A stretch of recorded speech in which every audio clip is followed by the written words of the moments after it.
Good afternoon sir, good afternoon सभी को नमस्कार। गुड आफ्टरनून हजरत सैनी जी, सुमित, सभी को नमस्कार नमस्कार नमस्कार।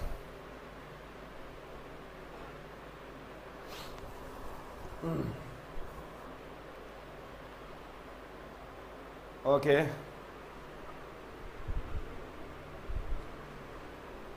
Good afternoon.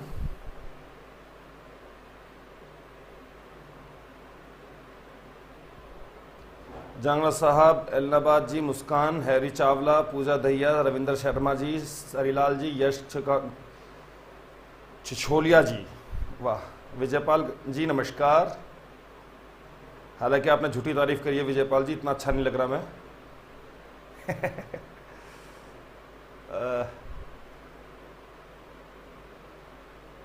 सभी को नमस्कार नमस्कार नमस्कार।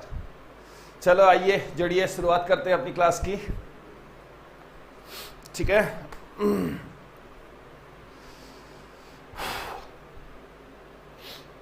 Good afternoon good afternoon good afternoon. अच्छा जी सुमित जी, ठीक है, पार्टी भी आपकी रहती है कोई? ठीक है, उसकी जरूरत तो नहीं है ना शायद। राम राम सभी को। दीपक नयन जी, शगुन सोडा जी, पवन कटारिया जी नमस्कार। चलो दोस्तों, शुरुआत करते हैं अपनी क्लास की। जैसे कि आप लोग जानते होंगे, हमारा एक टॉपिक चल रहा है मौलिक अधिकारों को लेकर। वो स्लाइड देखिए, स्लाइड मौलिक अधिकारों को लेकर जैसे कि हमारा टॉपिक चल रहा है मौलिक कर्तव्य। आपको बहुत डिटेल में पढ़ाए गए हैं मौलिक कर्तव्य। क्लासेस आप देखिएगा यूट्यूब चैनल पर, हमारे गैलेक्सी एक्सेस एजुकेशन पॉइंट पर, जो हमारा कोचिंग पॉइंट पर जो हमारा चैनल पे हमारी जो क्लासेस है पिछली, उनको भी देखिएगा। जिन्होंने देख रखी है बहुत अच्छा, नहीं देख रखी क्लास के बाद उनको भी देखिएगा, क्योंकि हमारा बैच स्टार्ट हो गया है और ये उसी बैच की एक सीरीज है, जिस सीरीज में आज हमारी क्लास है 5वीं। हालांकि इस क्लास का पिछली क्लासों से ज़्यादा लेना देना नहीं है, ये आगे अपनी क्लास चलेगी, लेकिन इसके साथ साथ उन क्लासेस को भी जरूर देखिएगा ताकि आपकी अंडरस्टैंडिंग, आपका कंसेप्ट के ऊपर कमांड और ज़्यादा बन सके। ठीक है, हाँ, ये और इसके बाद वाला एक और चीज़। ठीक है, तो मौलिक अधिकार, मैं आपको एक सेकंड का बैकअप दे दूं। मौलिक अधिकार जो भारत में है, वो भारत के संविधान के भाग 3 यानी कि पार्ट जिसको इंग्लिश में बोलते हैं में है संविधान के। जैसे आपकी किताबों में चैप्टर होते हैं, पहला चैप्टर मान लो मैथमेटिक्स की किताब में मैं कहूँ, पहला चैप्टर आपका एल से मैथ सेफ का हो गया, दूसरा आपका डिस्टेंस का हो गया, तीसरा आपका एवरेज का हो गया, फिर आपका प्रॉफिट लॉस का हो गया। जैसे आपकी मैथ की किताब में या बाकी सभी किताबों में कुछ चैप्टर्स होती हैं, वैसे संविधान के भी कुछ चैप्टर्स, कुछ भाग है। हालांकि चैप्टर संविधान की भाषा में अलग वर्ड होता है, बट कोई नहीं, आप समझिए, संविधान के भी ऐसे ही भाग होते हैं जैसे किसी भी किताब में होते हैं। और जैसे किताब में आगे होता है क्वेश्चन नंबर 1, क्वेश्चन नंबर 2 या टाइप 1, टाइप 2, उसी प्रकार से संविधान के अंदर होते हैं, कॉन्स्टिट्यूशन के अंदर होते हैं आर्टिकल्स जिनको हिंदी में बोलते हैं अनुच्छेद। मौलिक अधिकारों का जिक्र 12 से लेके अनुच्छेद 35 तक में है, और हम सभी के सभी आर्टिकल्स के बारे में जिक्र करेंगे। ये क्या स्क्रीन पर आएगा? ठीक है, हाँ बिल्कुल बिल्कुल बिल्कुल आएगा, उधर नहीं है। तो हाँ, तो अनुच्छेद 12 से लेकर 35 तक है। मैं आपको बता दूं, जब संविधान लागू किया गया था 26 जनवरी 1950 को, तब हमारे पास 7 मौलिक अधिकार हुआ करते थे, 7 राइट्स हुआ करते थे। ठीक है, और आज अगर हम बात करना चाहें 2020 की, तो आज मौलिक अधिकारों की संख्या नहीं आ रहा, आज मौलिक अधिकारों की संख्या 6 बची हुई है। एक मौलिक अधिकार हमसे छीन लिया गया है, और वो जो छीना गया था वो 44वें संशोधन 1978 में छीना गया था, 1978 में, और वो था राइट टू प्रॉपर्टी, संपत्ति का अधिकार। राइट टू प्रॉपर्टी यानी कि संपत्ति का अधिकार अब हमारा मौलिक अधिकार नहीं है। तो क्या है? अगर मौलिक अधिकार नहीं है तो क्या है? मौलिक अधिकार नहीं है तो वो है एक लीगल राइट, एक कानूनी अधिकार है, एक विधिक अधिकार है। तो जब वो मौलिक अधिकार था तो वो था आर्टिकल नंबर 31 में, 31 में। अब क्योंकि वो मौलिक अधिकार नहीं है, ठीक है, अभी दिख जाएगा आप लोगों को, सब कर दिया है आशीष जी, सोनिया जी, तरानी जी, सीमा जी, रुकिए 2 सेकेंड। ओके, 31 में। और फिलहाल जब वो कानूनी अधिकार है, जब वो विधिक अधिकार है, तब उसको रखा गया है 300A में। 300A में जब वो मौलिक अधिकार था तब था वो भाग 3 में, संपत्ति का अधिकार। अब क्योंकि वो कानूनी अधिकार है तो अब वो पड़ता है भाग 12 में, भाग 12 में, ठीक है, कानूनी अधिकार। तो अगर मैं आपसे बात करना चाहूं, छोटे पेपरों की बात करना चाहूं, मौलिक अधिकारों का कंसेप्ट हमने कहां से लिया था? हमने लिया था अमेरिका से, हमने अमेरिका से लिया था। अगर मैं छोटे पेपरों की बात करना चाहूं तो क्वेश्चन इस प्रकार से आते कि कौन सा मौलिक अधिकार अब हटा दिया गया है? संपत्ति का अधिकार। कब हटाया? 1978 में। संविधान में संशोधन कौन सा था? संशोधन मतलब अमेंडमेंट, अमेंडमेंट मतलब बदलाव, संविधान में कुछ चेंज है, हेरफेर। और 44वें का मतलब होता है कि 1978 से पहले 43 बार, 43 टाइम्स संविधान में बदलाव किया जा चुका था। अब क्या बदलाव किया गया? नहीं, परीक्षित पूरा नहीं आ रहा है, ठीक है, चलो मैं करता हूं इसको। अब क्योंकि ये मौलिक अधिकार, थोड़ा जूम आउट, हल्का सा जूम आउट कर दो, बार बार नहीं लिख सकते इसको, हल्का सा। 44वें संशोधन से पहले मतलब 1978 से पहले 43 बार बदलाव किया जा चुका था। नहीं, ओके, ठीक है, किया जा चुका था। जो मिस हो रखा है यहां पर थोड़ा दिख नहीं रहा, वो दिख जाएगा। अगर मैं बात करना चाहूं ग्रुप सी या ग्रुप डी लेवल की, ग्रुप डी जिसमें जो बिल्कुल ही 10वीं पास के पेपर होते हैं, है ना, जिसमें ठीक है लगते हैं पियोन वगैरह टाइप की चीजें, या और भी कई प्रकार की पोस्ट उसमें निकलती है। और ग्रुप सी जिसमें क्लर्क लेवल का जो पेपर होता है, उसके लिए इतना ही बहुत है। स्क्रीन से मैं साइड में हट रहा हूं, स्क्रीनशॉट ले सकते हो, इससे बाहर उसमें आना भी नहीं है। भाग 3 अनुच्छेद 12 से 35, 26 जनवरी 1950, 7 मौलिक अधिकार, फिलहाल है 6 मौलिक अधिकार। 44वें संशोधन के तहत एक हटा दिया गया है 1978 में, और वो था संपत्ति का अधिकार, जो पहले था अनुच्छेद 31 में, जो पहले था अनुच्छेद 31 में, अब है वो कानूनी अधिकार। कानूनी अधिकार, विधिक अधिकार, जो है अनुच्छेद 300A में, आर्टिकल 300A। और भाग यानी कि पार्ट की मैं बात करना चाहूं तो 12। किसी ने मुझसे पूछा कि पहला संशोधन कब हुआ था? नैन्सी जी, पहला जो संशोधन हुआ था, वैसे फिलहाल हमारे काम का नहीं है, लेकिन पहला संशोधन हमारा हुआ था 1951 में। उसका भी संबंध प्रॉपर्टी से ही था, लैंड रिफॉर्म्स, भूमि सुधार संबंधी कानून से संबंधित वो संशोधन हुआ करता था।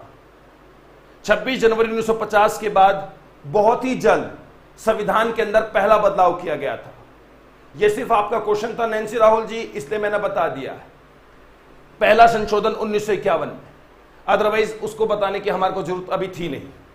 चलो जैसा भी है, जो भी है। तो अगर अभी तक क्लास समझ में आ रही है, लाइक करो, नहीं आ रही डिसलाइक कर दो। लाइक या डिसलाइक करते चलो और शेयर करते चलो। और जो बच्चे हमारे चैनल से नहीं जुड़े हुए, वो हमारे चैनल को सब्सक्राइब करते चलो।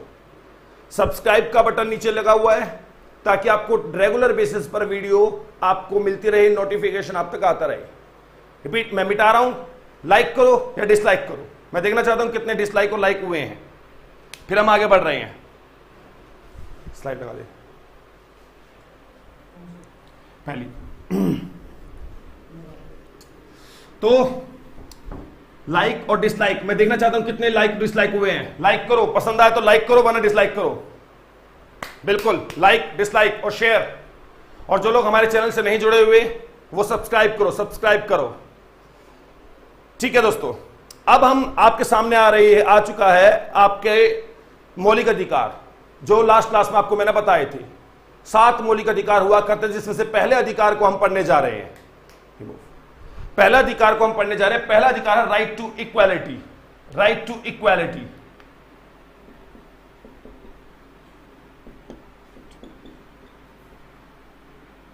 इक्वालिटी, समानता का अधिकार।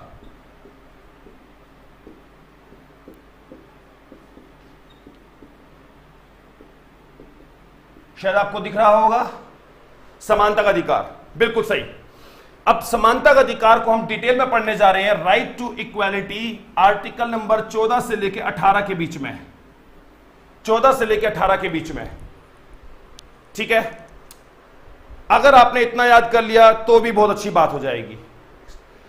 अगर इससे आगे बढ़े तो एक एक आर्टिकल पर हम होते चलते हैं। तो पहला आर्टिकल हम समझेंगे, आर्टिकल नंबर 14, मौलिक अधिकार 14वां, और वो आपके सामने है स्क्रीन पर। Right equality before law and equal protection of law, कानून के समक्ष समानता और कानून के समान समानता। ध्यान रखिएगा, अनुच्छेद 14 क्या कहता है? कानून के समक्ष समानता, इक्वालिटी बिफोर लॉ। पहले इसको ही समझते, मतलब कानून के सामने सब समान। कानून के लिए, कानून से ऊपर सबसे महत्वपूर्ण चीज सुनिएगा, अनुच्छेद 14 की सबसे महत्वपूर्ण चीज ये है, कोई भी व्यक्ति, चाहे वो अमीर हो चाहे वो गरीब हो, चाहे वो सरकारी हो चाहे वो गैर सरकारी हो, सरकारी मतलब वो चाहे इंस्पेक्टर हो, चाहे वो आईएएस हो, चाहे वो आईपीएस हो, चाहे वो नेता हो, प्रधानमंत्री हो, चाहे वो कोई भी हो, कोई भी व्यक्ति कानून से ऊपर नहीं होगा। यहां तक कि राष्ट्रपति भी कानून से ऊपर नहीं होंगे। भारत में इक्वालिटी बिफोर लॉ यानी कि कानून के समक्ष समानता, मतलब कानून के सामने सब सेम है। धर्म, जाति, नस्ल, जेंडर, जेंडर यानी कि लिंग, और जन्म स्थान, वंश, और तो नेशनलिटी भी मान लो। जी हां, यह बहुत बड़ी बात कर रहा हूं। अगर आप हो भारत में और मैं हूं और मेरे साथ साथ एक अमेरिकन है, अगर हम दोनों का कोई विवाद हो जाता है, चाहे बिजनेस को लेकर, चाहे प्रॉपर्टी को लेकर, चाहे हाथापाई को लेकर, चाहे मारपीट को लेकर, चाहे हत्या को लेकर, मैं या वो अमेरिकन, वो सब के सब बराबर देखे जाएंगे। जी हां, यह बहुत महत्वपूर्ण लाइन है कि आर्टिकल 14 एक ऐसा मौलिक अधिकार, सभी नहीं है, कौन कौन से बताऊंगा, सभी नहीं है, गिने चुने आर्टिकल है जो विदेशियों को भी मौजूद मिले हुए होते हैं। जो भी व्यक्ति भारत में होगा, चाहे वो पाकिस्तानी हो, चाहे वो अमेरिकन हो, चाहे वो जैपनीज हो, चाहे वो ब्रिटिश हो, और भारतीय तो भारतीय ही हैं, कानून के सामने सब सेम होंगे, सब सेम। ये नहीं है कि अच्छा ये तो अमेरिकन है तो इसको थोड़ी रियायत बरती जाए क्योंकि सुपर पावर कंट्री का है, वो तो बाहर में गया सुपर पावर, या ये तो पाकिस्तानी है इसको अलग निगाह से देखना है, हमारा दुश्मन देश है, बाहर में गया वो दुश्मन देश भी। भारत के अंदर कानून के समक्ष समानता का मतलब है सब सेम है। और उसका सबसे बेहतर एग्जाम्पल अगर मैं आपको बताऊं, सबसे बेहतर एग्जाम्पल पड़ता है, आपने देखा होगा द स्टैच्यू ऑफ जस्टिस, सबसे बेहतर एग्जाम्पल पड़ता है द स्टैच्यू ऑफ जस्टिस, न्याय की मूर्ति। आप लोगों में अदालतों में एक मूर्ति देखी होगी, ऐसे एक महिला की मूर्ति होती है, आंखों पर पट्टी बंधी होती है, आंखों पर पट्टी, एक हाथ में तराजू होता है, आंखों पर पट्टी होती है, एक हाथ में तराजू होता है, न्याय की मूर्ति बोलते हैं उसको। आपने एक देश का नाम फिलहाल टीवी में सुना होगा, इटली या रोमन एम्पायर बोलते थे उसको एक जमाने में, रोमन एम्पायर, वहां से शुरू हुई थी उस मूर्ति की। वो लोग यूज करते थे उस मूर्ति को। ध्यान रखना, कहां से? रोमन एम्पायर, यानी कि इटली वाले लोग। उन्होंने उसकी शुरुआत करी थी सिंबल के तौर पर कि कानून के समक्ष समानता का मतलब क्या है। मतलब है ये द स्टैच्यू ऑफ जस्टिस, न्याय की मूर्ति। ठीक है, नहीं आर्टिकल 15 भी नहीं आया है जी। रीना जी अधूरी ज्ञान अभी नहीं रखना है। आर्टिकल 15 कानून के समक्ष समानता नहीं है। क्या है आर्टिकल 15? 5 मिनट वेट कीजिए, आपको पता चल जाएगा 14 और 15 में फर्क क्या है। जब एग्जाम में क्वेश्चन आता है तो बहुत सारे बच्चे इसी में कंफ्यूज होते हैं कि है क्या, ये 14 है या 15 है। क्योंकि किसी भी किताब से पढ़ लो या YouTube चैनल्स पे भी पढ़ो, यहां पर एक कंफ्यूजन छोड़ के कोई ना कोई चला ही जाता है जिसमें बच्चा क्रिस्टल क्लियर नहीं हो पाता है। टेंशन नहीं लेने का, हम है क्रिस्टल क्लियर देखेंगे। किरण जी सभी रुकिए, 15 अलग चीज है, आप लोग गलत जा रहे हो। आर्टिकल 15 गलत है, अलग है। हम 14 की बात कर रहे हैं, इक्वालिटी बिफोर लॉ। हां तो मैं दोबारा आता हूं, द स्टैच्यू ऑफ जस्टिस, आंखों पे वो काला कपड़ा, वो एक अदालत के अंदर एक मूर्ति जिसके हाथ में तराजू, वो क्या कहना चाहती है? काला कपड़ा क्या? कई लोग कहते हैं अंधा कानून, और उसके ऊपर तो मूवी भी बन चुकी है रजनीकांत और अमिताभ बच्चन की, अंधा कानून, कि कानून अंधा है। नहीं भाई साहब, अंधा नहीं है। 15 आर्टिकल 14 का सही निचोड़ है वो मूर्ति। वो आंखों पे पट्टी बोलना क्या चाहता है? वो ये आंखें, ध्यान रखना, आंखें हमेशा धोखा देती है। मैं रिपीट कर रहा हूं, कभी कभार नहीं, आंखें हमेशा धोखा देती है, इतना ध्यान रखना। आप लोग गाड़ी से या बस से कहीं जा रहे थे, रोड के किनारे एक ढाबा देखा, बाहर से देखा नहीं अच्छा नहीं है, बना नहीं हुआ, छोड़कर चल पड़े। यह भी नहीं देखा अंदर हो सकता है ऐसा पकवान बना हो जो तुमने जिंदगी में ना टेस्ट किया हो, बट क्योंकि बाहर से खूबसूरत नजर नहीं आ रहा था, छोड़ के चल पड़े। थोड़ी आगे देखा एक और ढाबा, एक और रेस्टोरेंट, बाहर से कर नहीं बेकार है ये तो। थोड़ी आगे देखा, ओहो महल है, ये तो अच्छा रेस्टोरेंट है। अंदर गए, पता चला उनका सबसे फेवरेट ही था टिंडी, जो सबसे बेहतर वो बना सकते थे, उन्होंने बनाई। एक बंदा व्हाइट कोट पहनकर आता है, आप समझ लेते हो डॉक्टर साहब आ गए, जो बोलता है सच बोलता है। सूट बूट कोट पैंट पहन के कोई भी व्यक्ति रोड पर चलता है, और अगर थोड़ी बहुत भी इंग्लिश झाड़ देता है तो पुलिस वाले भी हिचक जाते हैं, वो भी सोचते हैं कि हाँ जेंटलमैन है। और दूसरा इंसान एक कुर्ते पजामे में, गंदे से कुर्ते पजामे में, पसीने से तरा हुआ कुर्ता पजामा, और दूसरा कोट पैंट वाले की लड़ाई हो रही है। पुलिस वाला आया, बिना सुने सोचेगा कोट पैंट वाला, सूट बूट इंग्लिश बोलने वाला, ये तो अच्छा ही होगा। कुर्ते पजामे वाला जो फटे पुराने में पसीने में लथपथ था, उसको दे के 2 थप्पड़ मारे।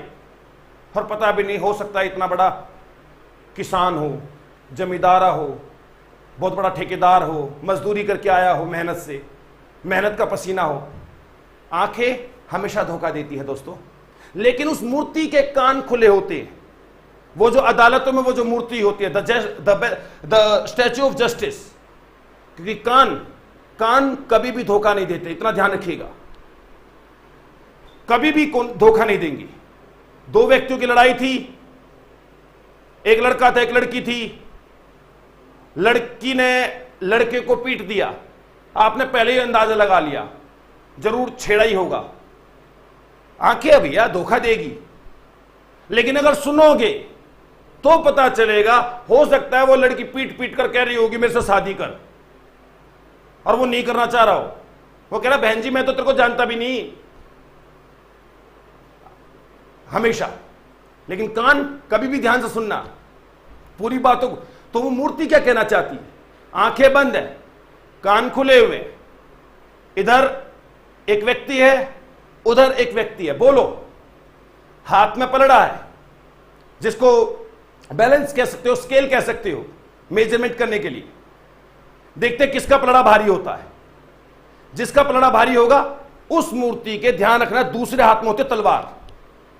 और वो सिंबल होती है बिल्कुल स्विफ्ट एंड फाइनल फैसले का, डिसीजन का, कि जिसकी तरफ भी पलड़ा भारी होगा तलवार उठेगी और उधर फैसला सुनाएगी। तो अगर आर्टिकल 14 याद रखना है तो हमेशा इस मूर्ति को याद रखिएगा, कभी कंफ्यूजन नहीं होगी। 15 और 14 में जो कंफ्यूजन लोगों को होती है, तो इसलिए ध्यान रखिएगा कानून के समक्ष समानता। लेकिन एक और मैं आपको बता दूं, हमारे पास कोई भी अधिकार एब्सोल्यूट नहीं है। एब्सोल्यूट मतलब अत्यंत अधिकार, हर जगह एक्सेप्शन है। जैसे आप मर्डर करो सजा होगी, लेकिन राष्ट्रपति मर्डर कर देता है तो सजा नहीं होगी। आर्टिकल 14 वहां पर काम नहीं करेगा। कोई भी अधिकार एब्सोल्यूट अधिकार नहीं होते हैं। राष्ट्रपति हो गया, राज्यपाल हो गया, गवर्नर, संविधान के, लिखिएगा ध्यान से, आर्टिकल 361 में इन दोनों को बिल्कुल अलग से प्रिविलेज दे रखा है। ये दोनों भारत के राष्ट्रपति और भिन्न भिन्न प्रकार के राज्यों में भिन्न भिन्न राज्यपाल, ये सभी प्रकार की कानूनी प्रक्रियाओं से अलग हैं। कोई सजा इनको अदालत नहीं जाना। ये भारत की किसी भी अदालत के सामने, चाहे वो डिस्ट्रिक्ट कोर्ट हो, उससे भी छोटा चले जाओ, मोबाइल कोर्ट हो, चाहे वो सुप्रीम कोर्ट हो, इन लोगों को किसी भी अदालत के सामने जवाबदेही नहीं है। ये आंसरेबल नहीं है। एक, दो, किसी भी अदालत में, किसी भी अदालत के द्वारा इनके खिलाफ गिरफ्तारी का आदेश जारी नहीं किया जा सकता है। अगर हमारी माननीय सुप्रीम कोर्ट भी, कोई जज पहली बात ये हरकत करेगा नहीं, लेकिन अगर बाई चांस कर भी दी, किसी जज ने इनके खिलाफ गिरफ्तारी का वारंट जारी कर दिया, इनके खिलाफ तो कार्रवाई बाद में होगी, पहले तो उस जज के खिलाफ होगी। आप लिमिट्स में रहोगे, आप नहीं कर सकते हो इनके खिलाफ कार्रवाई, और तो और कोई सजा भी नहीं है इनके खिलाफ। माना न्याय की मूर्ति, आर्टिकल 14, कानून के समक्ष समान, हम सब समान हैं, बट कुछ एक्सेप्शंस है। 361 के तहत राष्ट्रपति और राज्यपाल सबसे बड़ा एक्सेप्शन।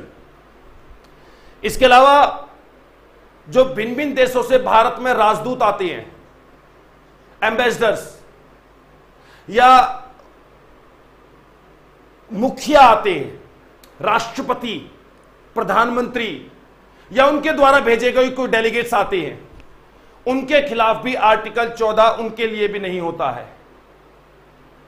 मतलब उन्होंने भी अगर कोई मर्डर कर दिया है। अब एक बात बताओ, अमेरिका के राष्ट्रपति डोनाल्ड ट्रंप भारत में आए, घर में बैठे थे, वो वेटर आया चाय पकड़ाने के लिए, चाय उनके ऊपर डाल दी, डोनाल्ड ट्रंप गुस्से में हो गए और डोनाल्ड ट्रंप ने उनको 4 थप्पड़ मार दिए, और गुस्सा आया, डोनाल्ड ट्रंप ने उनको जान से मार दिया, कोई केस नहीं है। सर आदमी मार दिया, कोई बात नहीं, मार दिया, ज्यादा से ज्यादा हम उनको उल्टा भेज देंगे कि भाई साहब आप उल्टे जाओ, बट कोई कानूनी कार्रवाई नहीं होगी, कानून उनके ऊपर लागू नहीं होता है। रहते हुए किया और तभी उनका कॉल खत्म हो गया। नाम क्या है, मुस्कान जी। मुस्कान ने कहा है कि अगर राष्ट्रपति रहते हुए मर्डर किया है और बाद में कार्यकाल खत्म हो गया, जब से लेके जब तक वो राष्ट्रपति है, मान लो आज तारीख है 17 अप्रैल 2020 से लेके अगर कोई व्यक्ति 17 अप्रैल 2025 तक राष्ट्रपति है, या उसका कार्यकाल बचा हुआ है, सपोज करो 17 अप्रैल 31 जुलाई तक का उसका कार्यकाल बचा हुआ है, जब तक वो राष्ट्रपति है उसने कोई भी गुनाह क्यों ना किया हो, पुलिस कार्रवाई नहीं हो सकती है। हटने के बाद भी नहीं। हटने के बाद गुनाह करेगा, यानी कि हटने के बाद अगर उसने मर्डर कर दिया फिर हो सकता है, लेकिन जब तक आप यार एक आदमी को तो बख्श दो, देश का मुखिया है वो, हालांकि वो ऐसी हरकत करेगा नहीं, ना ही आज तक किसी ने करी है, ये तो बोलने की बात है बस। लेकिन कोई पुलिस कार्रवाई नहीं है, कोई पुलिस कार्रवाई नहीं है, इस बात को ध्यान रखिएगा। लेकिन पुलिस कार्रवाई को लेकर एक और बात ध्यान रखिएगा, कौन से अनुच्छेद के तहत? आर्टिकल 361 के तहत राष्ट्रपति और राज्यपाल के खिलाफ कोई कार्रवाई नहीं हो सकती। अब कार्रवाई भी ध्यान रखिएगा, नहीं मंजीता जी नहीं हो सकती कोई कार्रवाई। अश्वनी जी कहां से पढ़ के आए? 14 दिन पहले राष्ट्रपति को पत्र भेजा जाएगा? नहीं, नहीं जाएगा। राष्ट्रपति को 14 दिन पहले पत्र तब जाता है जब उसको हटाना होता है, जब वो संविधान का उल्लंघन करता है। इन बातों को ध्यान रखिए। कई बच्चे कमेंट कर रहे हैं जो इधर उधर से जो भी पढ़े हैं, कैसे पढ़े हैं, ये अधूरा ज्ञान लेकर मत बैठिएगा, क्योंकि पेपर में, पॉलिटिकल साइंस में क्वेश्चन गलत करोगे अलग, नेगेटिव मार्किंग पाओगे अलग। गलत कर दिया कोई बात नहीं, नेगेटिव हो गया उसका क्या।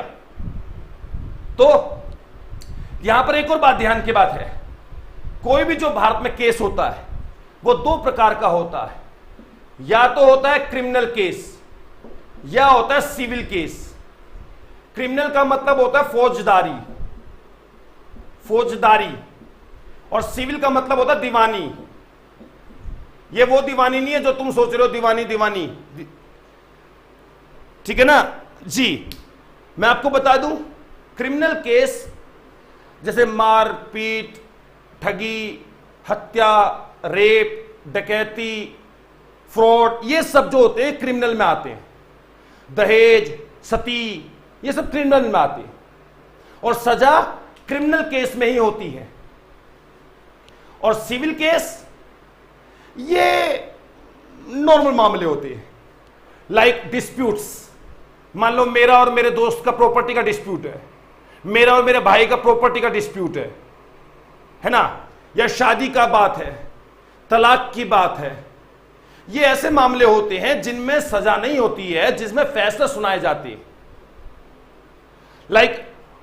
लाइक अगर मैं कहूं मेरे भाई ने, हमारे पास 10 एकड़ जमीन है और मेरे भाई ने 10 की 10 एकड़ जमीन हड़प ली, अपने कब्जे में ले ली, पिताजी ने बताई नहीं थी किसके पास जाएगी, इसलिए इसका फायदा उठाते हुए भाई ने रख ली, तो ये क्रिमिनल नहीं है, सिविल केस है। मैं अदालत में जाऊंगा, तारीख पे तारीख, तारीख पे तारीख, तारीख पे तारीख होगी। सनी देओल की मूवी देखी होगी दामिनी, तारीख के तारीख, तारीख के तारीख, तारीख पे तारीख होने के बाद अदालत बस ये कह सकती है कि भाई 5-5 किले, 5-5 एकड़ जमीन आपस में बांट लो, ऐसा जो भी फैसला, सजा नहीं होती। जैसे तलाक है, किसी महिला को अपने पति से तलाक चाहिए, यह सिविल केस होता है। अब महिला तलाक चाहती है, पुरुष नहीं चाहता, सजा नहीं होगी, सिर्फ फैसला आएगा। अब महिला चाहती है तलाक हो और पति नहीं चाहता उसका तलाक देना, तो महिला थोड़ा ना घुटकर जिएगी। अब पति सुबह से शाम तक दारू पीता रहता है, रात से फिर सुबह तक पीता है, सुबह से फिर रात तक पीता है, जो सुबह सुबह गरारे करता है वो भी दारू से करता है, और पत्नी चाहती है मैं तलाक दूं, और पति को पता उसकी पत्नी 5-10 लाख रुपए महीना कमाती है, क्यों देगा वो तलाक? 5 लाख 10 लाख रुपए महीना उसकी पत्नी कमा रही है, उसके लिए तो दारू की बोतल है, वो बोतल क्या पूरा ठेका है। तो ऐसे केस होते हैं सिविल केस। तो ध्यान रखिए, बहुत सारे लोग, इनफैक्ट सभी लोग कहते हैं राष्ट्रपति के खिलाफ केस नहीं हो सकता है। भाई साहब, सिविल केस हो सकता है। 2 महीने का नोटिस पहले देकर राष्ट्रपति को या राज्यपाल को उसके ऊपर दीवानी मामले किए जा सकते हैं। राष्ट्रपति और राज्यपाल के ऊपर क्रिमिनल केस नहीं हो सकता है, हां सिविल केस जरूर हो सकता है। अब कोई राष्ट्रपति है, उसकी पत्नी उसको तलाक देना चाहती है और राष्ट्रपति ना दे, फिर उसकी पत्नी तो मर गई। या हमारे राष्ट्रपति है कोई, आज के हैं या पहले के हैं या भविष्य में आने वाले, राष्ट्रपति बनने के बाद उनको लगेगा मेरे पास तो कोई केस नहीं हो सकता, मेरे ऊपर तो कोई केस ही नहीं हो सकता, और उसने अपने भाई की सारी प्रॉपर्टी खा ली तो, अपने रिश्तेदारों की सारी प्रॉपर्टी खा ली तो। ऐसा नहीं है। राष्ट्रपति और राज्यपालों के खिलाफ क्रिमिनल केस नहीं हो सकता, सिविल केस हो सकता है। इस बात को ध्यान रखिएगा, सिविल केस। अगर राष्ट्रपति की पत्नी या राष्ट्रपति खुद महिला है, जैसे प्रतिभा देवी पाटिल थी, अगर वो अपने पति से, भगवान ना करे ऐसा हो, लेकिन मैं बता रहा हूं एग्जांपल के तौर पर, तो सिविल केस हो सकता है 2 महीने के नोटिस पर। ओके, नहीं, फीस डिपेंड करता है, वो तो अदालत जो कहेगी कि पत्नी को इतना हर्जाना देना है तलाक के बाद या इतना हर्जाना नहीं देना तलाक के बाद, वो डिपेंड करता है, वो अदालत के ऊपर है। तो यह है आर्टिकल 14, जिसमें एक्सेप्शन भी है, अपवाद भी है। अपवाद राष्ट्रपति और उपराष्ट्रपति, सॉरी, राष्ट्रपति और राज्यपाल, और जो विदेशों से जो भी भारत में डेलीगेट्स आते हैं, चाहे वो राजदूत है, चाहे किसी देश का राजकुमार है, या किसी देश के महाराजा हैं, ब्रिटेन की महारानी है, अमेरिका के राष्ट्रपति हैं, आर्टिकल 14 उन तक नहीं पहुंच पाता है। यह बात ध्यान रखिएगा। ओके, समझ में आ रहा है? क्लियर है? अगर समझ में आ रहा है, पसंद आ रहा है, लाइक करते चलो, वरना डिसलाइक करते चलो, मैं आगे बढ़ता हूं। अगर सही लग रहा है, लाइक और सब्सक्राइब करना। जो लोग हमसे नहीं जुड़े हुए, सब्सक्राइब जरूर करना। भाई साहब, मेरे को लाइक या डिसलाइक जरूर चाहिए। पसंद नहीं आ रहा, डिसलाइक करो, और समझ में आ रहा है डिटेल, लाइक करो। जी जांगड़ा साहब, सजा पूरी होने के बाद चुनाव लड़ा जा सकता है। सचिन जी, तलाक होगा नहीं होगा, आप क्यों टेंशन ले रहे हो? अदालत देखेगी, वो तो अदालत बताएगी तलाक होगा नहीं होगा। मैं कैसे बता दूं तलाक होगा? अगर 2 बंदे तलाक चाहते, मैं थोड़ा ना बताऊंगा, वो तो अदालत बताएगी। ओके, लाइक किए, डिसलाइक कीजिए, जो भी है। क्लियर है? बहुत अच्छे। आदित्य जी, क्वेश्चन पूछिए, क्या समझ में नहीं आया होगा अगर आपको। नहीं पूजा जी, मैंने सिर्फ 2 बंदों के नाम लिए हैं, राष्ट्रपति और उपराष्ट्रपति, राष्ट्रपति और राज्यपाल।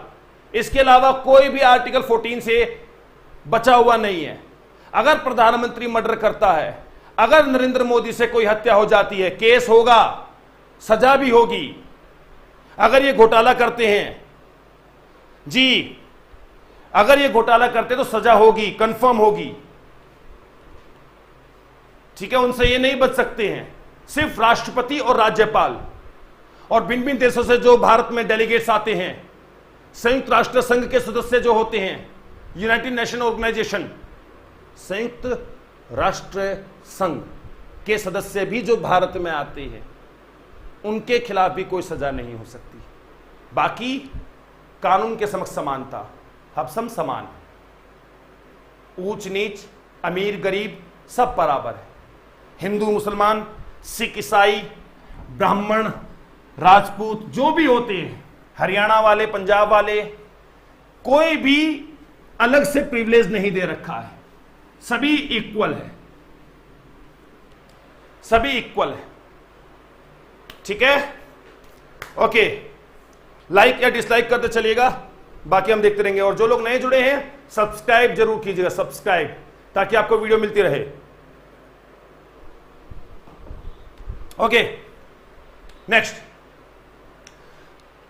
अब हम चलते हैं आर्टिकल 15 पर, या फिर इस आर्टिकल को आप एक और नाम से समझ सकते हो, एक और बात से समझ सकते हो, और वो ये है, एक से रुकिएगा परीक्षित।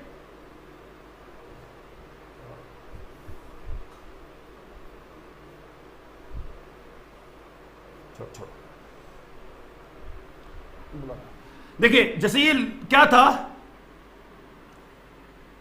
इस अगर मैं आर्टिकल 14 की एक और मैं जिक्र करना चाहूं, यहां तक कोई डाउट किसी को? पहले मेरे को डाउट पूछिए जी, आ गया होगा। चलो आगे बढ़ते हैं।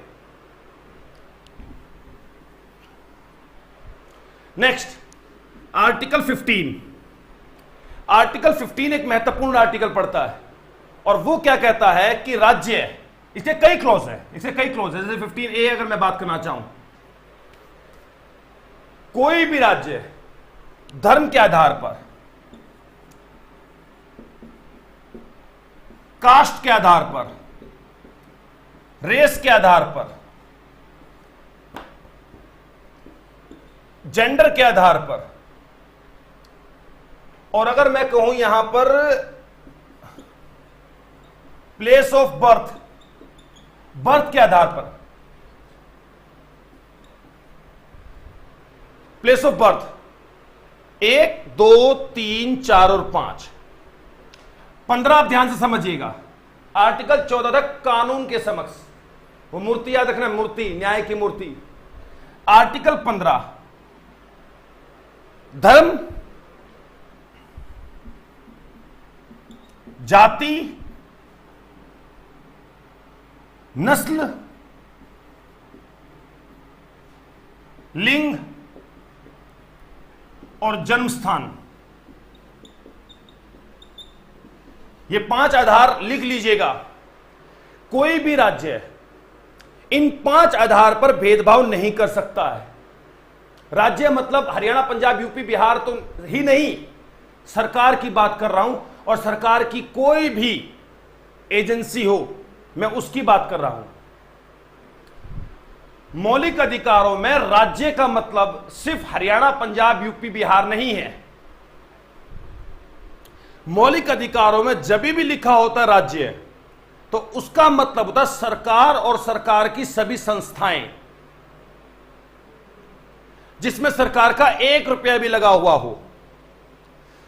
सरकार जैसे राष्ट्रपति, उपराष्ट्रपति, प्रधानमंत्री, मंत्रिपरिषद, council of ministers, education minister, finance minister, Lok Sabha, Rajya Sabha, Vidhan Sabha, Vidhan Parishad, राज्यपाल, उपराज्यपाल, लेफ्टिनेंट गवर्नर, गवर्नर, ये तो रही सरकार।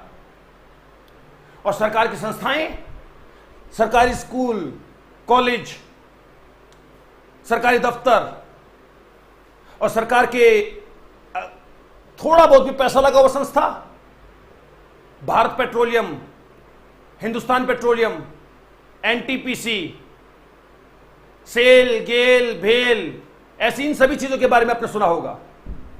ये कोई भी व्यवस्था, ये राज्य की डेफिनेशन में आती है। मतलब आर्टिकल 15 डिटेल में पढ़ाऊंगा मैं। राज्य इन 5 आधारों पर, ध्यान रखिएगा, ये 5 आधार पर, 15, 5, 15, 5, ध्यान रखिएगा, 15 मतलब 5, इन 5 आधार पर भेदभाव नहीं किया जा सकता है। धर्म, जाति, नस्ल, लिंग और जन्म स्थान। बाकी कर सकते हैं, बाकी आधारों पर भेदभाव किया जा सकता है, ठीक है। जैसे कि अच्छा भाई साहब, आप गरीब हो, ठीक है, अगर आप गरीब हो तो राज्य क्या करेगा? गरीब हो तो 1 रुपया किलो गेहूं मिलेगा, 2 रुपया किलो चावल मिलेगा, 3 रुपया किलो अनाज, मोटा अनाज मिलेगा। अच्छा, आप अमीर हो तो फिर मार्केट से खरीदो, 60 रुपया किलो गेहूं, सॉरी चावल, 60 रुपया भी आता है, 100 रुपया भी आता है, गेहूं भी आ जाते हैं 25 रुपए से शुरुआत होकर 100, 110 रुपए, 150 रुपए तक किलो। आर्थिक आधार पर भेदभाव हो सकता है। गरीब को एक्स्ट्रा सब्सिडी दे दो, है ना, सिलेंडर पे सब्सिडी दो, मिट्टी के तेल पर दो, जो कि अब तो काफी राज्यों में खत्म हो चुका है मिट्टी का तेल, है ना। गरीब है, फ्री में पढ़ाई कर, फ्री में हॉस्पिटल ले, मुफ्त इलाज होगा, और तो गरीबी भत्ता भी कुछ मिलेगा। तो गरीब और अमीर के आधार पर भेदभाव हो सकता है, और बाकी आधारों पर भी भेदभाव किया जा सकता है, लेकिन इन 5 आधारों पर भेदभाव नहीं किया जा सकता, जो कहता है 15 का पहला क्लॉज। भेदभाव होगा, बिल्कुल होगा, लेकिन इन 5 आधार पर नहीं हो सकता है, बाकी आधारों पर हो सकता है, बाकी आधार पर हो सकता है। ओके, ठीक है, हम आगे बढ़ते हैं। तो यह 15A, ध्यान से समझिएगा। आर्टिकल 14 क्या कह रहा था? कानून के समक्ष, द स्टैच्यू ऑफ जस्टिस, कानून की मूर्ति, ध्यान रखना, 14 और 15 का पहला क्लॉज, राज्य भेदभाव नहीं कर सकता। और कानून का दूसरा क्लॉज क्या कहता है कि ना तो राज्य और ना ही हम लोग भी भेदभाव नहीं कर सकते। राज्य तो कर ही नहीं सकता, हम भी नहीं कर सकते। इन 5 आधार पर किसी भी व्यक्ति को सड़क पर चलने से, नहीं भाई तू तो दिल्ली का रहने वाला है तो इसलिए तू जीटी रोड पर नहीं चलेगा, नहीं तू तो मुसलमान है इसलिए तू तो कुएं का पानी नहीं पिएगा, नहीं तू तो हिंदू है इसलिए तालाब में एंट्री नहीं करेगा, नहीं तू तो सिख है इसलिए नदी में एंट्री नहीं करेगा, या तू तो क्रिश्चियन है इसलिए स्कूल में नहीं आएगा, नहीं तू तो महिला है तो रेल में नहीं चढ़ सकती, तुम भी नहीं, होटल में, रेस्टोरेंट में, जो भी चीजें सबके लिए खुली है वो सबके लिए ही खुली है। इन 5 आधार पर भेदभाव नहीं किया जा सकता है। ना तो धर्म, कैसे याद करोगे 5 आधार? बचपन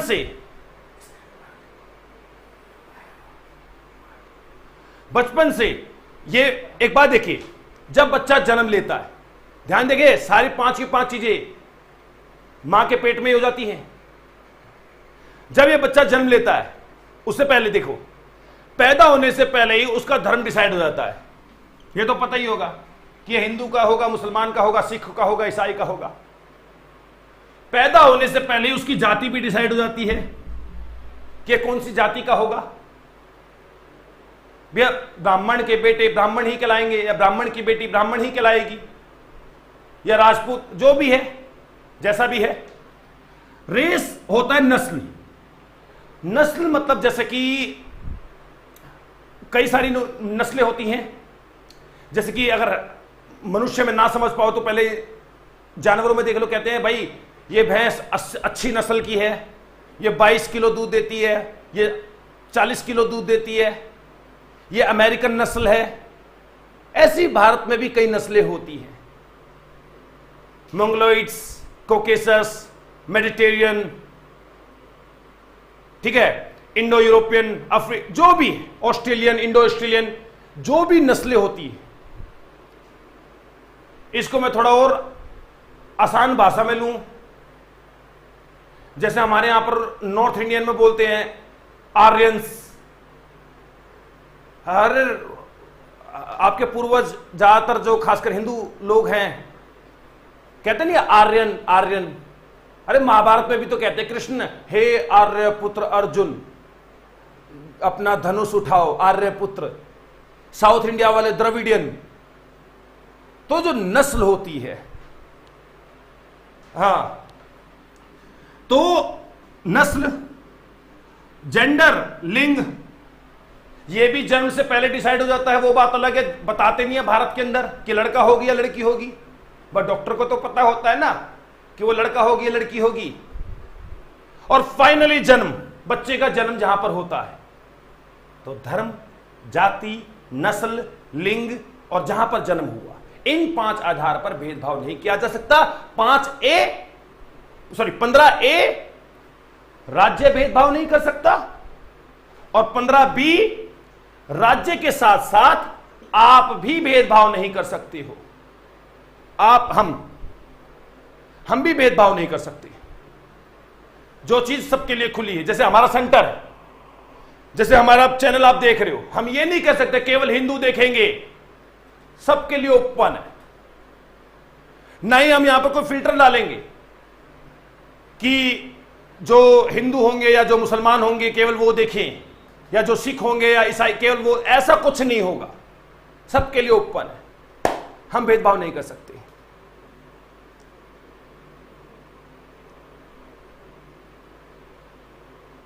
वाणी जी, आप भैंस पे फोकस मत करो, कंसेप्ट पे फोकस करो।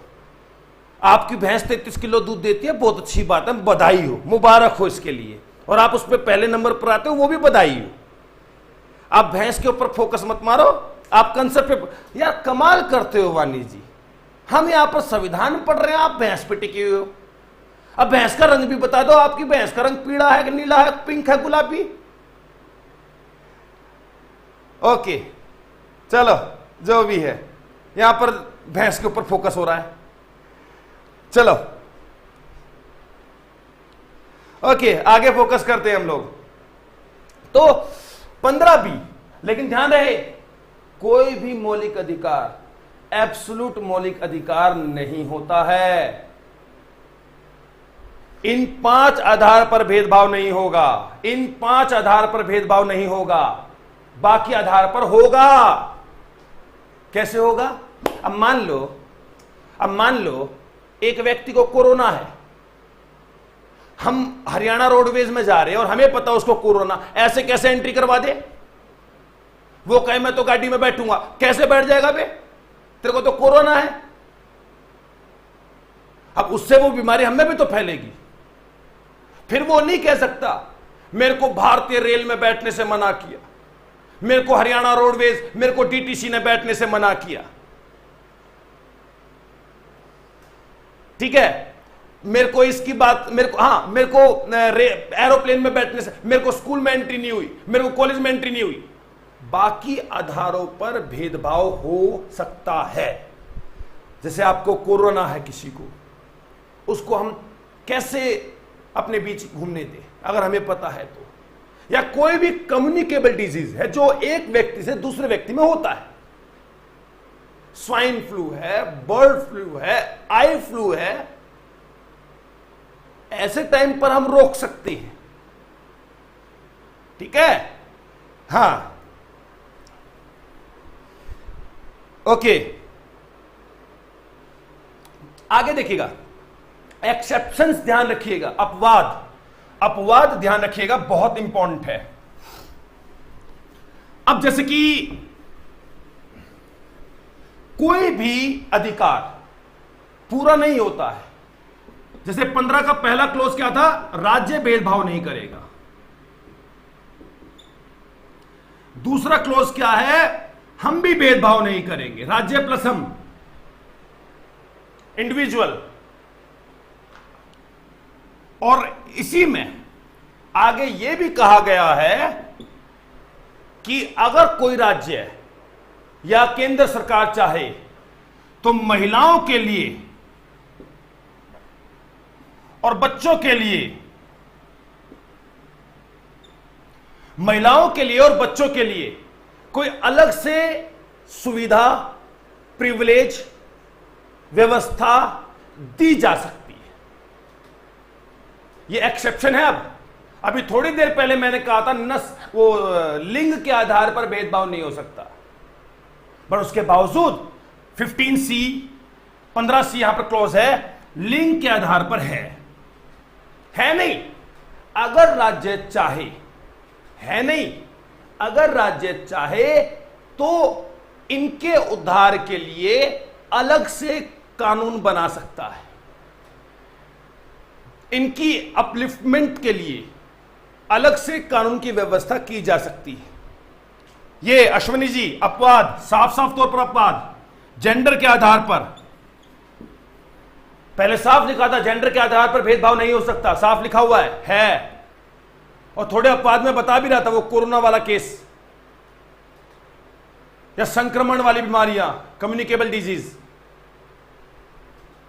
या 15C महिलाएं और बच्चों के लिए अलग से व्यवस्था की जा सकती है। जैसे कि बहुत राज्यों ने किया, अब तो देश ने भी कर रखा है। क्या? बच्चों के लिए फ्री एजुकेशन है,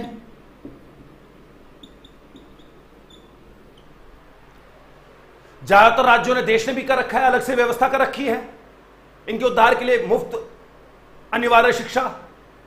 और महिलाओं के लिए बहुत सारे राज्यों ने किया है। क्या किया है? जैसे कि पंचायत में देख लो, 33% आरक्षण है सभी महिलाओं को, चाहे वो किसी भी जाति की हो, किसी की धर्म की हो, किसी भी राज्य की हो। पंचायत और नगर निगम नगर पालिका जो पढ़ोगे आप लोग,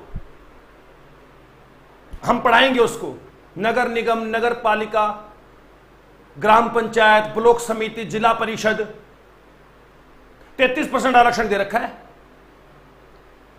उनके अपलिफ्टमेंट के लिए, उनके उद्धार के लिए। 15C एक्सेप्शन है, एक्सेप्शन, महिलाएं और बच्चों के लिए कोई राज्य चाहता है तो एक्स्ट्रा कानून बना सकता है। इनफैक्ट केंद्र सरकार भी बना सकती है। और यही वजह है बच्चों के लिए मुफ्त शिक्षा और महिलाओं के लिए 33% आरक्षण नगर निगम नगर पालिका और पंचायत में। पंचायती राज शायद आप लोगों ने सुना हो, ग्राम पंचायत, ब्लॉक समिति, आपके गांव में सरपंची के चुनाव होते होंगे, 33% महिला, उसमें मेंबर जो होंगे उनमें भी महिलाएं होंगी। कौन एडवर्टीजमेंट दे रहा है ये? ओके ठीक है, मैं रिपीट कर रहा हूं, अगर समझ में आ रहा है लाइक करो, नहीं आ रहा डिसलाइक करो। मैं देखना चाहता हूं कितने लाइक हुए अभी, और आगे भी मैं इसको पढ़ा रहा हूं। लाइक डिसलाइक कुछ भी करो। आपके हाथ में जो मोबाइल है या लैपटॉप है उसी के ऊपर यूट्यूब पे लिखा हुआ है थंब का निशान, लाइक, शेयर भी करो। और जो लोग पहली बार हमसे जुड़ रहे हैं सब्सक्राइब करना मत भूलिएगा। इसी प्रकार की अद्भुत और आपको महत्वपूर्ण नॉलेज या महत्वपूर्ण पॉइंट्स, तथ्य देने के लिए क्लासेस आपको मिलती रहेगी।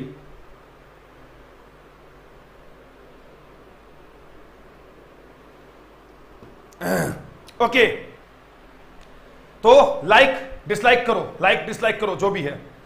चलो नेक्स्ट। तो ये हो गई आपकी बात इस प्रकार से।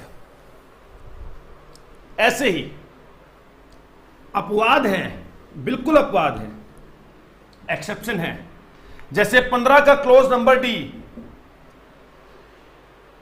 जो सामाजिक तौर पर, सोशली, और जो लोग शैक्षणिक तौर पर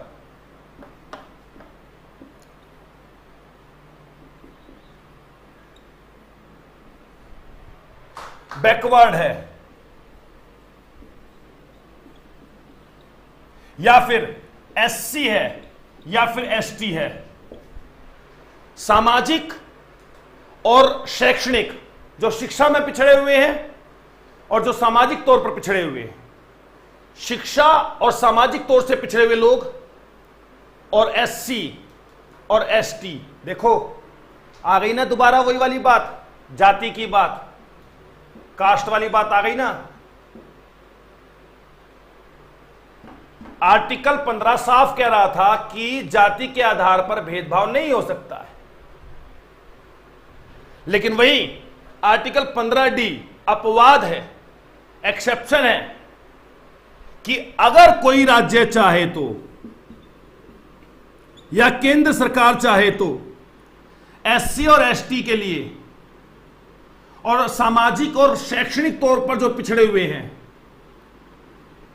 उनके अपलिफ्टमेंट के लिए, एडवांसमेंट के लिए एक्स्ट्रा प्रिविलेज, एक्स्ट्रा कानून बना सकते हैं, सुविधाएं दे सकते हैं। जैसे कि मैं आपको बताऊं, कई एग्जाम्पल हैं इनके। जैसे कि एग्जाम्पल के तौर पर अगर मैं बात करना चाहूं कि इनके लिए, एससी एसटी के लिए और बैकवर्ड क्लास के लिए, कई राज्यों की विधानसभा में और तो और देश की लोकसभा में आरक्षण भी है इनके उद्धार के लिए। एससी एसटी को आरक्षण है। आज आप चले जाओ पूरे हिंदुस्तान में एससी 84 और एसटी 47 लोकसभा के अंदर इतनी सीट रिजर्व कर रखी है इनकी। ये उदारी तो है।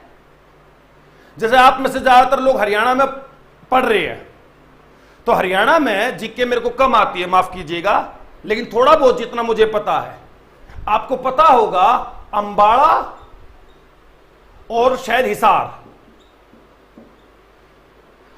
सिरसा या हिसार है। हरियाणा जी के मुझे कम है, अगर हमारे आप में से एक दो जो होंगे या दीपक सर अगर होंगे तो मुझे ठीक कर सकते हैं। एससी के लिए रिजर्व सीट है ये अंबाड़ा और हिसार, हिसार या सिरसा है, इसमें से मुझे कंफ्यूज है।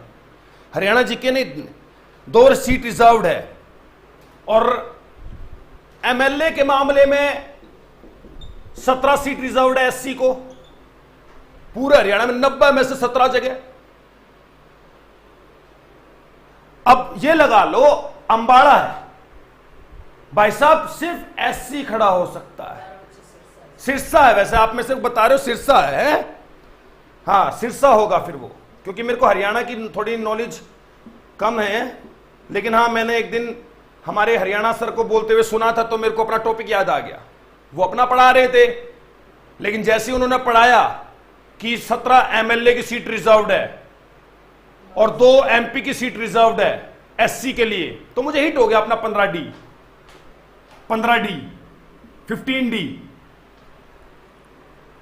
ये उन्हीं के लिए तो अपलिफ्टमेंट के लिए है। अब अंबाड़ा में सिर्फ एससी खड़ा होगा, वोट तो सब डालेंगे लेकिन एससी खड़ा होगा। अरे कर लेगा भला, वोट सभी डालेंगे, ऐसा भी नहीं केवल एससीओ का भला करेगा, वोट तो बाकी भी डालेंगे, एसटी भी डालेंगे, ओबीसी भी वोट डालेंगे, जनरल भी वोट डालेंगे, सभी वोट डालेंगे। अगर सिर्फ एससी एससी करेगा अगली बार हटा देंगे, क्योंकि हर जाति बिरादरी में अच्छे और बुरे लोग होते हैं। बुरे लोग वो जो सिर्फ अपनी जाति की सोचते हैं, अच्छे लोग वो जो सबकी सोचते हैं, सबका विकास, देश का विकास, सबका साथ सबका विकास। ये डायलॉग तो खैर मोदी का है, मेरा नहीं है, बट जो भी है जो भी है, सिरसा और अंबाड़ा और 17 एमएलए की सीट रिजर्व्ड है।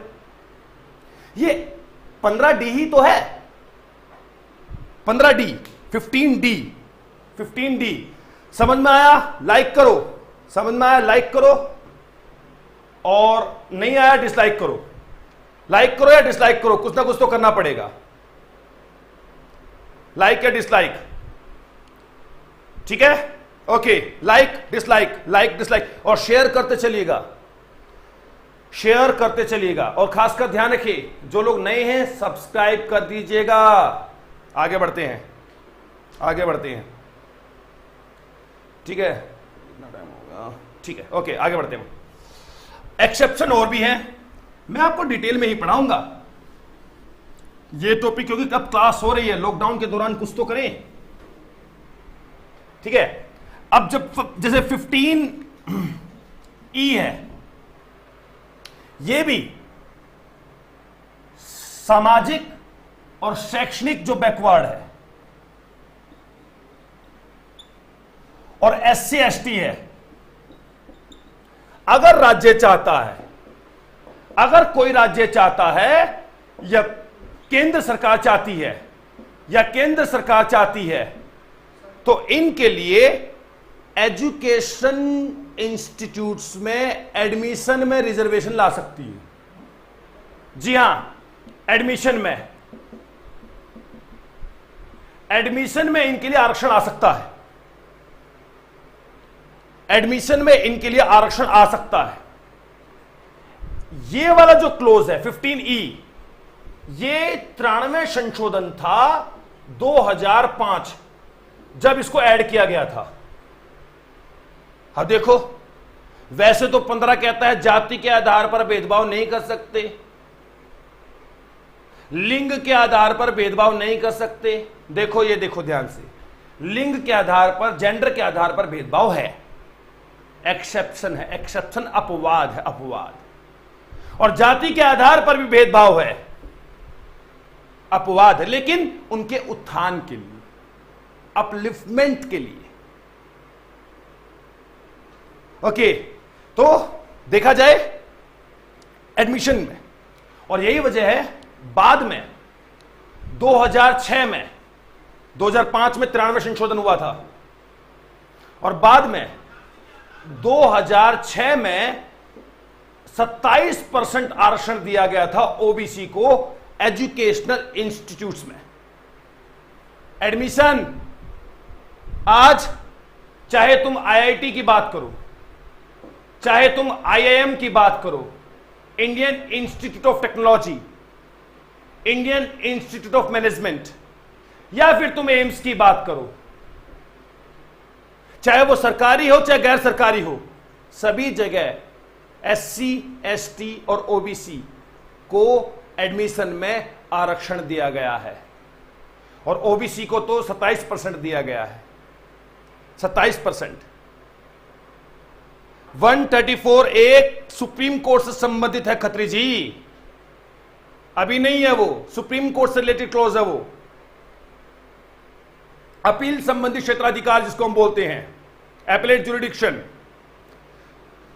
ओके, सबको क्लियर हो गया? तो आर्टिकल 15 मैंने डिटेल में बता दिया आपको। पूछे क्या पूछोगे इससे? लाइक और डिसलाइक कर सकते हो। अगर आपसे पूछा जाता है एजुकेशनल इंस्टीट्यूट में आरक्षण कहां है, शैक्षणिक संस्थानों में आरक्षण का जिक्र कहां है, तो आंसर है 15E। 15E। और अगर आपसे पूछा जाता है कि एमएलए एमपी में जो आरक्षण है एससी एसटी को, 15D।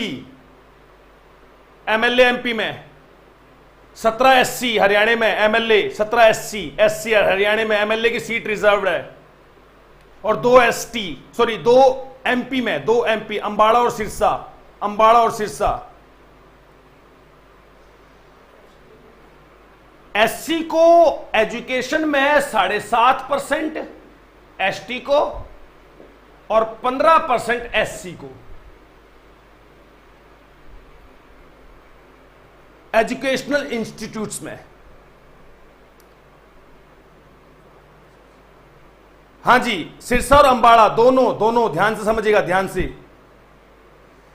ओके, ज्यादा गहराई में हो तो नहीं हो रहा सेंटी जी, कोई नहीं। अब हम आगे चलते हैं। समझ में आ गया हो तो क्लियर कीजिएगा, लाइक और सब्सक्राइब जरूर करते चलिएगा। नेक्स्ट हो गया है? ओके, तो मैंने आपको यहां पर, मैं देखो सभी आर्टिकल्स नहीं, ध्यान से सुनना, सिर्फ कुछ आर्टिकल्स है जो हम बहुत डिटेल में करेंगे क्योंकि कंफ्यूजन बहुत ज्यादा है। बाकी तो कई आर्टिकल ऐसे होंगे 5 मिनट में 7-8 आर्टिकल निपटा दूंगा, 7-8 आर्टिकल 5 मिनट के अंदर। कई बार तो 10 आर्टिकल निपटा दूंगा सीधा।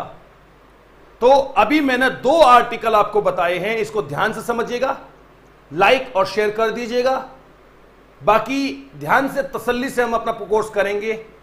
जिसको जल्दबाजी हो वो अपना दूसरी वीडियो देख लेना कोई और। बाकी कई सेंटरों पर फंडामेंटल राइट्स के वीडियो मिलेगी, एक ही दिन में जिसको सारा खत्म करना है वो वहां कर लेना। ठीक है दोस्तों, आज की क्लास हम यहीं पर रखते हैं। सब्सक्राइब जरूर कर दीजिएगा, लाइक कर दीजिएगा अगर पसंद आई तो, वरना डिसलाइक कर दीजिएगा। कृपया करके डिसलाइक कर दीजिएगा, लाइक कर दीजिएगा। आज की क्लास हम यहीं रुकते हैं। नमस्कार दोस्तों।